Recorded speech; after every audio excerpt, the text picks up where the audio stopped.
भील प्रदेश times news channel में आपका स्वागत है।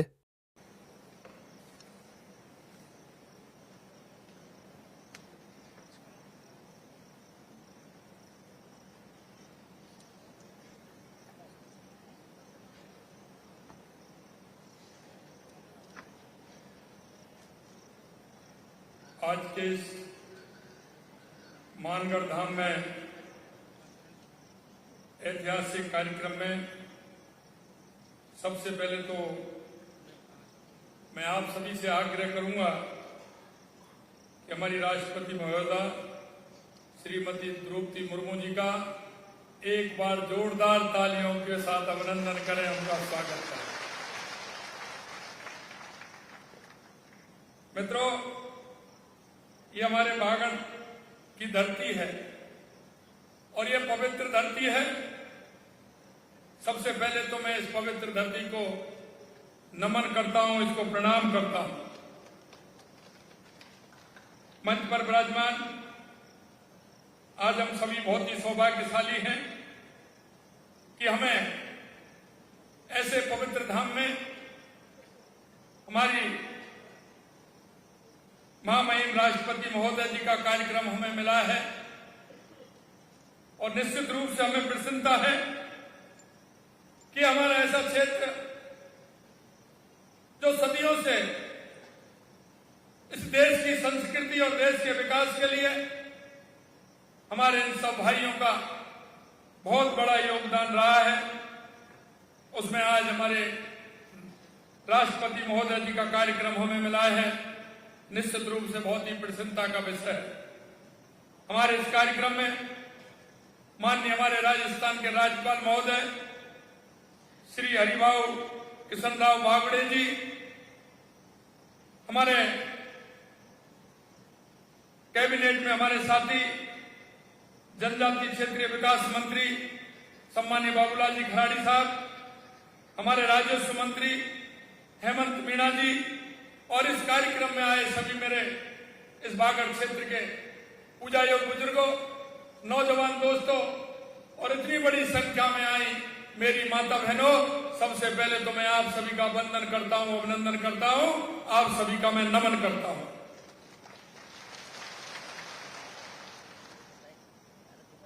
माननीय राष्ट्रपति महोदय जी का राजस्थान की इस पावन धरा पर हार्दिक स्वागत और अभिनंदन।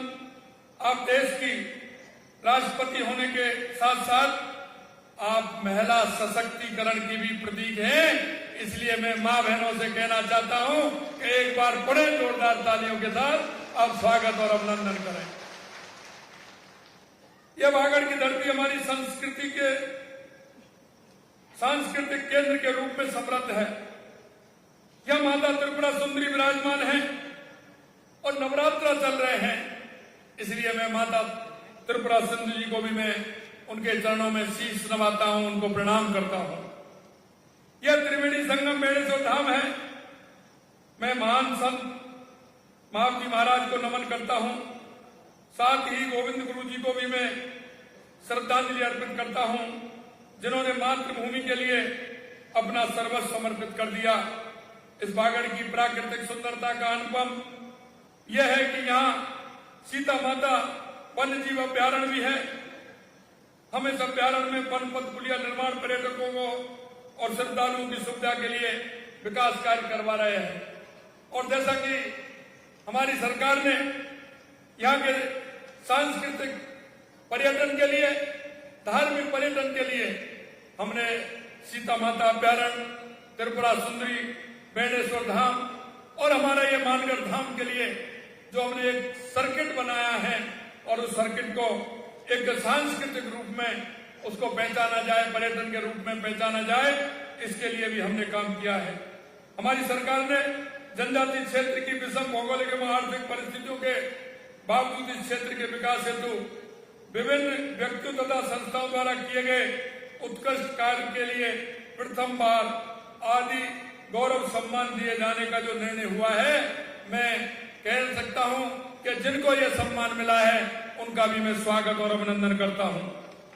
आज ऐसे सम्मानित होने वालों का हार्दिक बधाई और शुभकामनाएं देता हूं तथा आशा करता हूं कि अन्य व्यक्तियों तथा संस्थाओं द्वारा भी इससे प्रेरणा ली जाकर इस क्षेत्र के विकास में भूमिका निभाई जा सकती है। आज मानगढ़ धाम की इस पावन धरा पर हम सबके बीच में राष्ट्रपति महोदय जी का आगमन हमारे लिए गर्व और सम्मान का क्षण है। राष्ट्रपति जी का यहाँ आना इस धरती के गौरवशाली इतिहास को याद करने और बलिदानियों को श्रद्धांजलि अर्पित करने का प्रतीक भी है। यह धाम न केवल बागड़ क्षेत्र के लिए बल्कि पूरे भारत के लिए ऐतिहासिक धरोहर है, जहां हमारे आदिवासी वीरों ने स्वतंत्रता संग्राम के दौरान अपना सर्वोच्च बलिदान किया था। बागड़ के आदिवासियों ने हमेशा देशभक्ति और मातृभूमि के प्रति गहरी निष्ठा का परिचय दिया है, परंतु कुछ लोग समाज को गलत दिशा में अपने निजी स्वार्थों के लिए गुमराह करना चाहते हैं। वे हमारे आदिवासी भाई और बहनों तथा हमारे पूर्वजों के योगदान को वो अल्प योगदान मान रहे हैं। मैं आपको बताना चाहता हूं, उनका ये योगदान सदियों तक याद रखा जाएगा, जो आदिवासी भाइयों ने जो बलिदान दिया है। मैं अल्प विचारों में ना बांटना चाहते हैं। मैं कहता हूं कि अल्प विचारों में उनका योगदान नहीं बांटा जा सकता, क्योंकि उनका योगदान देश की संस्कृति और देश की आजादी के लिए बहुत महत्वपूर्ण योगदान था। इस देश की मिट्टी को आदिवासी भाइयों ने अपने खून और पसीने से सींचा है, और इसका सबसे बड़ा प्रतीक यह श्रद्धा स्थल पूज्य मानगढ़ धाम है। यहाँ के बलिदान जैसी राष्ट्रभक्ति एवं साहस की अनंत गाथाएं में आदिवासी समाज की गौरवान्वित है। देश की संस्कृति की रचना में आपका सर्वाधिक योगदान है, जो हमेशा देश के लिए प्रेरणा देता रहेगा और आइए हमेशा प्रेरणा का स्रोत भी रहेगा। मानगढ़ धाम को आदिवासी समुदाय के तीर्थ स्थल के रूप में जाना जाता है। इसका अद्वितीय ऐतिहासिक महत्व है। 17 नवंबर 1913 को अंग्रेजों की हुकूमत की शोषणकारी नीतियों का विरोध करते हुए यहाँ के 1500 से अधिक आदिवासी शहीद हो गए थे। बलिदान भारत के स्वतंत्रता संग्राम की महागाथाओं में से एक है, जिसे हम हमेशा स्मरण रखना चाहिए। गोविंद गुरु जी के नेतृत्व में आदिवासी समुदाय ने अन्याय और अत्याचार के खिलाफ जो संग्राम किया, एक वह साहस और संघर्ष और बलिदान की अद्वितीय मिसाल है। गोविंद गुरु जी की स्वतंत्रता सेनानी होने के साथ साथ एक महान चिंतक और सुधारक भी थे। उन्होंने आदिवासी समाज को नशाखोरी, मांसाहारी, चोरी एवं अन्य बुराइयों से मुक्त कराने का काम भी किया था। गोविंद गुरु जी की सभा के माध्यम से आदिवासी समाज को एक नई दिशा मिली, जहां उन्होंने सामाजिक बुराइयों से लड़ने और आत्मसम्मान के साथ जीने की प्रेरणा मिली। उनकी शिक्षाओं ने बागड़ क्षेत्र के आदिवासी को समाज को सशक्त और संगठित समुदाय के रूप में उभारने का काम किया। बागड़ क्षेत्र के आदिवासी समुदाय ने हमेशा से मातृभूमि के प्रति अपनी निष्ठा और वीरता का परिचय दिया है। इस क्षेत्र की मिट्टी में न केवल बलिदान की गाथाएं बसी हैं, बल्कि यहाँ के लोगों की मेहनत, समर्पण और इस इलाके की सांस्कृतिक धरोहर ने पूरे देश को प्रेरणा स्रोत किया है। वीर बाला कालीबाई भील की वीरता को कौन भूल सकता है। उन्होंने अपने शिक्षक की जान बचाने के लिए अपना जीवन बलिदान कर दिया। ऐसी वीरता और बलिदान की परंपरा बागड़ की इस पावन धरा पर हमेशा जीवित रहती है। इस अवसर पर मैं भगवान बिरसा मुंडा को भी मैं नमन करता हूँ। यशस्वी प्रधानमंत्री श्री नरेंद्र मोदी जी ने भगवान बिरसा मुंडा की जयंती को जनजातीय गौरव दिवस के रूप में मनाने की शुरुआत की। प्रधानमंत्री जी ने झारखंड के रांची के खूंटी जिले में भगवान बिरसा मुंडा की जयंती पर पीएम जनजातीय आदिवासी न्याय महाअभियान की शुरुआत की।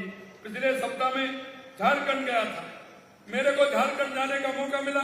मैंने झारखंड और राजस्थान के बीच आदिवासी संस्कृति की समानता को देखा तथा हमने भगवान बिरसा मुंडा जी की जन्मस्थली झारखंड से राजस्थान के बीच एक स्पेशल ट्रेन संपर्क बहाल करने की भी बात कही है, और निश्चित रूप से वो ट्रेन हमारी जल्दी ही प्रारंभ होने वाली है। हमारी सरकार आदिवासियों के कल्याण के लिए पूरी तरह से प्रतिबद्ध है। हम शिक्षा, स्वास्थ्य, बुनियादी ढांचे क्षेत्र में अनेक योजना चला रहे हैं ताकि हमारे आदिवासी भाई बहनों का जीवन स्तर ऊंचा उठ सके।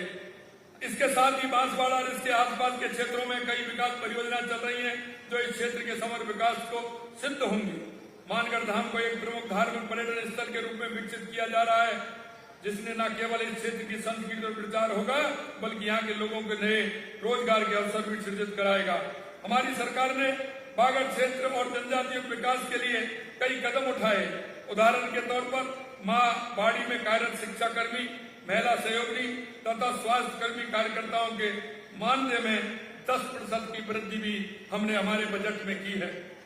राजकीय एवं अनुदानित छात्रावासों तथा आवासीय विद्यालयों में आवासीय छात्राओं को देय मेष भत्ता जो 2,500 रुपए था उसको हमने 3,000 रुपए किया और प्रतिमाह की 3,000 रुपए प्रतिमाह किया तथा खेल और आवासीय विद्यालयों के खिलाड़ियों का मेष भत्ता हमने 4,000 रुपए करने का काम किया है, जिससे कि वो ठीक प्रकार से उनको शिक्षा भी मिले और खिलाड़ी बनकर के वो देश का नाम भी रोशन करें। यह गौरव की बात है कि लैक्रोस खेल में यहाँ की जनजाति वालाएं अंतर्राष्ट्रीय स्तर पर रजत पदक जीत करके आए हैं और मुझे खुशी इस बात की है कि हमारी राष्ट्रपति महोदय ने उनको सम्मान करने का काम भी किया है। जनजातीय क्षेत्र बागड़ के विकास के लिए अनेक घोषणाएं राज्य के बजट में की गई हैं। हम इन बजट घोषणाओं में 250 करोड़ रुपए से प्रदेश की राजकीय शिक्षण संस्थाओं छात्रावासों में सुविधाओं के उन्नयन, शाहबाद 12 में तीरंदाजी एवं एथलेटिक खेल अकादमी निर्माण, बाली में जनजातीय आवासीय विद्यालय खोलने, उदयपुर में वीर बालिका कालीबाई संग्रहालय के निर्माण इत्यादि कार्य तेजी से कराए जाएंगे। हमने टीएसपी फंड को जो 1,000 करोड़ रुपए था उसको हमने 1,500 करोड़ रुपए करने का काम हमारी सरकार ने किया है। आज मानगढ़ धाम में माननीय राष्ट्रपति महोदय की उपस्थिति में हमें याद दिलाती है कि हमारे आदिवासी समुदाय की भूमिका केवल हमारे अतीत तक सीमित नहीं है बल्कि वे हमारे वर्तमान और भविष्य के निर्माण में भी समान रूप से महत्वपूर्ण है। आदिवासी समाज की ये भूमि हमें सिखाती है कि हमें अपने मूल्यों, अपनी संस्कृति और अपने समाज के प्रति निष्ठावान रहते हुए अपने देश के विकास में योगदान देना चाहिए। राजस्थान की इस समृद्ध धरती पर राष्ट्रपति महोदय की उपस्थिति हम सब के लिए सौभाग्य की बात है। मैं अंत में मैं आदिवासी समाज के साहस और संघर्ष और बलिदान को नमन करता हूं और मानगढ़ धाम की इस पवित्र धरती पर आकर हम सभी गर्वित महसूस करते हैं और हमें यह संकल्प लेना चाहिए कि हम इस धरोहर को संरक्षित रखते हुए संभालने का काम करें। और मेरे को जैसा भी मैं कहना चाहता हूं कि आज हम धूनी पर गए थे, मैं माननीय हमारी महामहिम राष्ट्रपति महोदय जी की आज्ञा लेकर के मैं 5 करोड़ रुपए उस धूनी के लिए हम करना चाहते हैं कि जिससे कि अच्छी सुसज्जित और अच्छी हमारी वो धूनी बने। इसके लिए 5 करोड़ रुपए की मैं घोषणा करता हूं।